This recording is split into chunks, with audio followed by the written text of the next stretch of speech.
마음속 깊이 군주를 사랑하는 신하는 없다라는 표현이 있습니다. 이게 한비자라는 되게 유명한 분이 하신 얘기인데요. 마음속 깊이 사장을 사랑하는 직원은 없다, 이렇게 해석을 하시면 됩니다. 자, 가족이라고 표현하는 이런 CEO가 있는데 이 표현이 그럴 뿐이지 직원은 절대 가족이 될 수 없습니다. 인정하기 싫지만 인정할 수밖에 없는 불편한 진실이라는 거죠. 이게 불편한 진실을 받아들이는 것도 대표님들의 사장력에 해당합니다.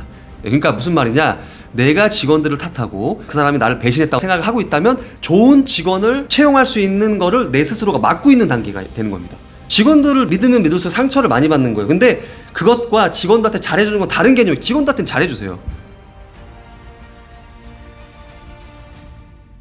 멤버십 안내사항입니다. 자전거방TV 멤버십 회원이 되시려면 구독 후 옆에 가입 버튼을 눌러주세요. 멤버십 회원은 비공개 영상과 프리미엄 자료, 사업 고민 상담을 받아보실 수 있습니다. 리더는 하루에 100번 싸운다라는 책이 있습니다. 이 책에 보면요, 직원 20명 규모의 중소기업 권사장님이라는 분이 있었대요. 직원들에 대한 사랑이 남달랐대요. 이 권사장님이 의지가 있는 직원들한테 야간대학 학비까지 대주면서 학업을 지원해줬다라고 합니다. 직장이 단순히 일만 하는 곳이 아니라 우리 직원들의 개개인이 한 단계 더 발전하는 곳이어야 한다는 강력한 신념을 갖고 있었대요. 근데 이 K사는 미수금으로 인해서 현금 유동성 문제가 생겼대요. 결국 이 권 사장님은 직원들한테 급여를 제대로 챙겨줄 수 없는 날이 온 거예요. 그러자 직원들이 하나둘씩 회사를 떠났다라고 합니다. 그리고 회사를 떠났던 직원들 중 몇몇은 임금 체불을 이유로 이 권 사장님을 노동청에 고발했대요. 그리고 이 권 사장님은 노동청과 검찰청을 오가면서 수사를 받았다라고 합니다. 그리고 이 권 사장님은 이런 상황을 겪으면서 한숨을 쉬면서 이 책의 저자한테 이렇게 얘기했대요. 제가 참 덕이 없나 봅니다. 내심 회사가 어려울 때일수록 직원들이 마음을 모아 이 어려움을 같이 함께 극복해줬으면 좋겠다고 생각했는데 당장 2달치 월급이 밀리니까 다 그만두더군요.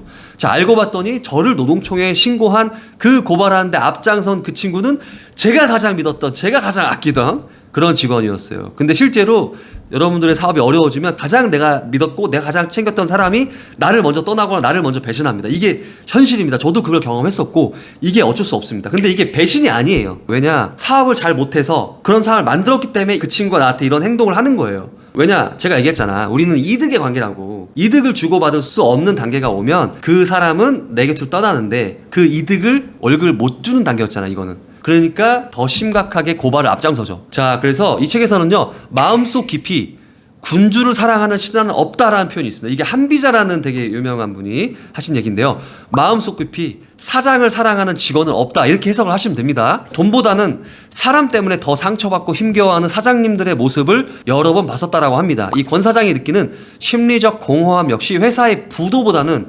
믿었던 직원들이 등을 돌리는 모습에서 비롯된 것이라고 합니다.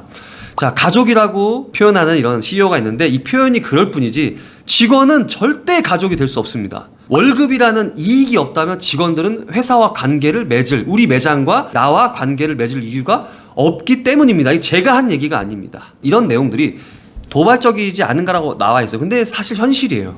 자, 어떤 사람은 이러한 냉혹한 가르침에 마음이 불편해질지도 모르는데요. 하지만 우리는 과연 한비자의 냉정하고도 준엄한 판단을 전적으로 부인할 수 있냐라고 봤을 때 인정하기 싫지만 인정할 수밖에 없는 불편한 진실이라는 거죠. 이게 불편한 진실을 받아들이는 것도 대표님들의 사장력에 해당합니다.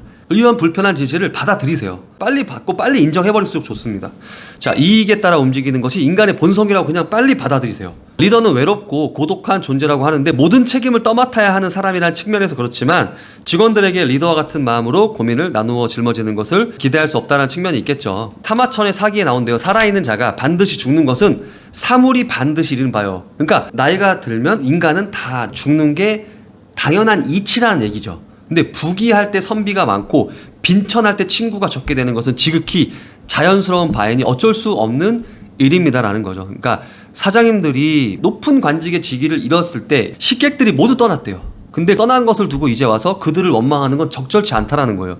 그럼에도 그 사람들을 계속 원망하시면 좋은 선비들이 내 밑에 들어오지 않는다라는 거죠. 그러니까 무슨 말이냐, 내가 직원들을 탓하고 그 사람이 나를 배신했다고 생각을 하고 있다면 좋은 직원을 채용할 수 있는 거를 내 스스로가 막고 있는 단계가 되는 겁니다. 저는 20명 들어오면 제가 한 2명 정도 잘 키웠더라고요. 근데 그 20명을 제가 똑같은 노력을 들여서 매니저로 키웠고 점장으로 만들어 봤어요. 한 2명 정도가 뭔가 저와 비슷하고 저와 같은 어떤 스킬적 능력과 저와 같은 또 생각을 같이 갖는 친구들이 나타나더라고요.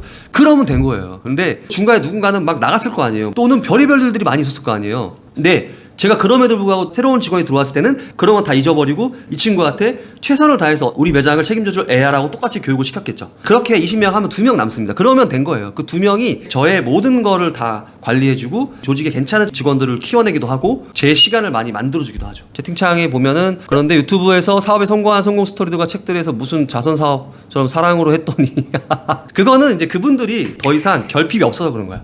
사업을 뭐 2 이상 더 안 키워도 되는 부를 어느 정도 축적해 놓은 상태에서 매장을 운영하는 경우에 이르니까 이제는 선한 리더의 그 이미지까지 챙기려고 하는 아주 악덕하신 분들이죠.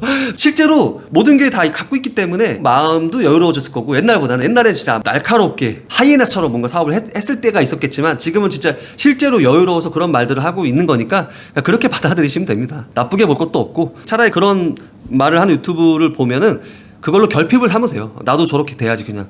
나도 저 사람처럼 저렇게 성공해서 저런 말을 하는 사람이 돼버려야지라고 강력한 결핍을 가지세요. 그런 분노 에너지를 내 사업에 쓰세요. 나오네요. 화를 내지 마십시오. 섭섭하게 생각하지 마십시오. 그것은 어쩔 수 없는 자연의 이치요 인간사의 모습이라고 합니다.